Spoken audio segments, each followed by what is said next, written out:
All right, so you got rain going on. We talked a little bit about reap what you sow. Now that brings up for me a question, or two questions. One on layover to Dallas, the first part. Mm-hmm. That first verse, you kind of talking about an experience with someone or some people Mm-hmm. where they're not showing love. You know, you even mentioned like stabbing you in the back, and Mm-hmm. so I think it'd be good if you could expand a little bit about that situation, if it's a real situation, obviously without names or anything, but just sharing a little bit about how you maintain your nothing but love stance when that's going on in your life. Yeah, layover to Dallas. Those were some real moments for me. And really like with a lot of my music, it'd be kind of funny. Like it'd be multifaceted. So it'd be like I'm pulling from different experiences. So a lot of times, it's not even just about one isolated situation. You get what I'm saying? So I might have a bar here about this situation, a bar here about that situation.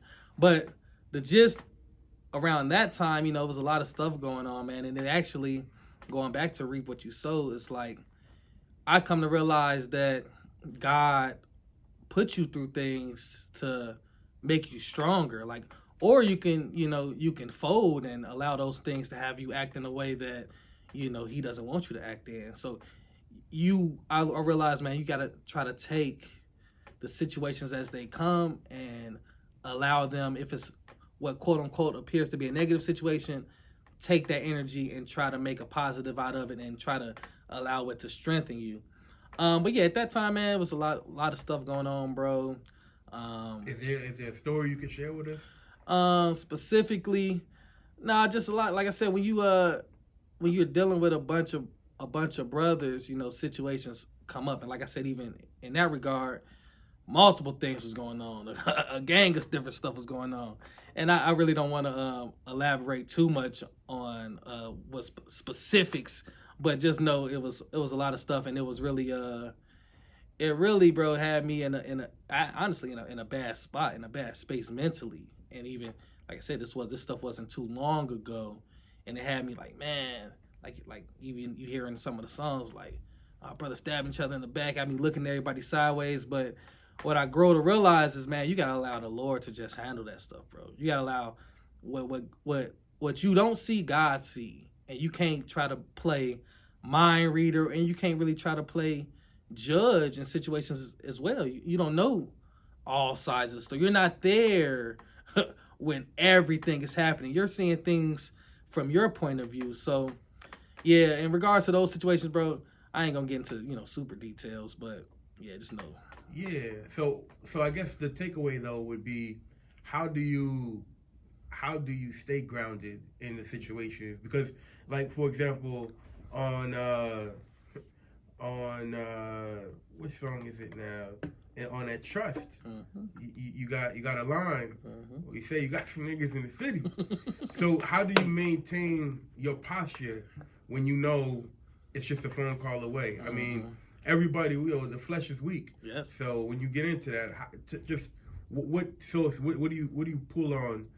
We know the source, right? But how do you pull on that even in your weakest moments? Man, it's hard, bro. Like, and I ain't gonna lie and act like Muggs to master that journey. I feel like this journey is like, it's a journey of you trying to figure out how to handle situations, and I feel like that's why God put you through situations. If you never been through something, how are you gonna ever know how to navigate it? So, honestly, bro, just trying to, like I said, fall back on some of those tenets of the book, fall back on some of the, me myself, I never been a confrontational guy, never in my life. I've always been, I don't know if it's the middle child in me, like always trying to play mediator, always trying to calm the situations down. So it's really, honestly, it's kind of a natural thing for me.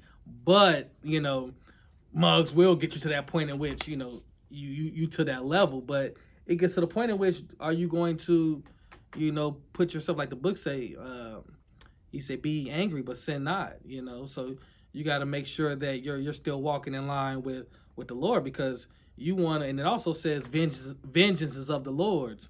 So you don't want to always, try to take vengeance in your hand. But that don't mean it is always an easy thing to do. Like I said, I do got brothers in the city that make a quick trip and things of that nature. But do I need to do that? That's what one thing about the music feast and season.